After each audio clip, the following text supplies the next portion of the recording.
कैसे श्री साईं बाबा एक ही समय पर दो जगह थे।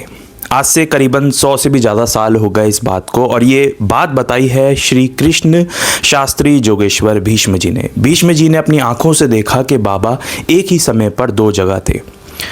तो भीष्म जी बताते हैं कि एक बार ये हुआ कि वो शिरडी में थे और द्वारिका माई में बाबा की आरती की तैयारी हो रही थी। सब भक्त वहाँ पर मौजूद थे और बाबा की आरती शुरू भी हो गई।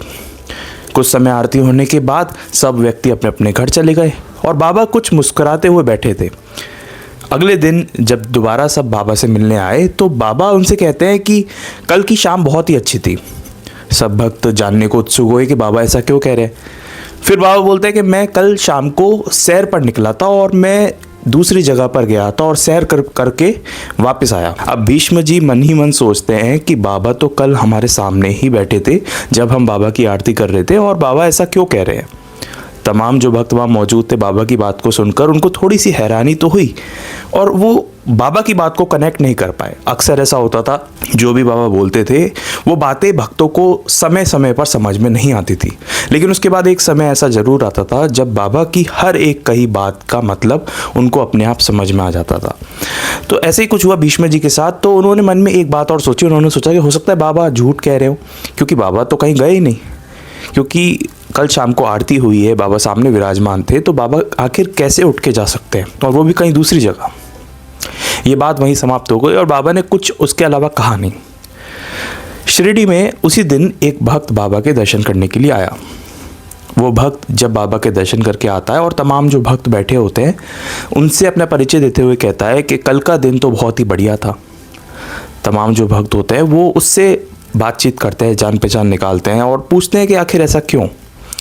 वो कहता है कि कल के दिन बाबा हमारे गांव में आए थे, दर्शन हमने बाबा के किए और वहीं पर बाबा सैर कर रहे थे, और उसके बाद आज शिरडी आया तो आज बाबा यहाँ पर मौजूद हैं। ये सुनते ही भीष्म जी को वो बात याद आई जब बाबा ने उनसे कहा था कि कल का दिन बहुत ही बढ़िया था, मैं सैर पर निकला था, और जबकि बाबा द्वारका माई में ही मौजूद थे।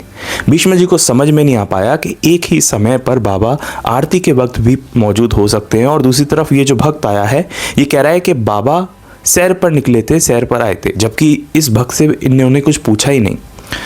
ये सुनकर भीष्म जी तो हैरान हुए, तमाम भक्त हैरान हुए, और उनको ये समझ में आया कि एक बात तो ये है कि जब बाबा ने कहा है कि वो द्वारिका माई में बैठकर कभी झूठ नहीं बोलते, तो यही बात लागू होती है कि बाबा ने कहा था कि वो सैर पे निकले थे, क्योंकि उन्हें कोई विशेष साधन की ज़रूरत नहीं है सैर पे जाने के लिए। वो एक समय पर दो जगह मौजूद हो सकते हैं, वो एक समय पर 1000 जगह मौजूद हो सकते हैं, क्योंकि वो जानते हैं कि उनकी ज़रूरत हर जगह है।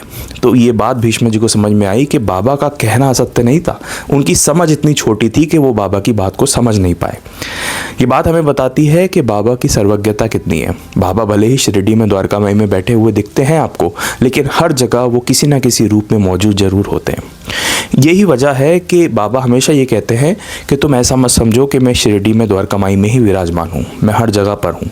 जब मुझे याद करोगे तो अपने साथ पाओगे। अगर आप बाबा से जुड़ना चाहते हैं, बाबा से जुड़ी हुई ऐसी ऐतिहासिक कहानियाँ जानना चाहते हैं, तो आप इस चैनल को भी सब्सक्राइब कर सकते हैं।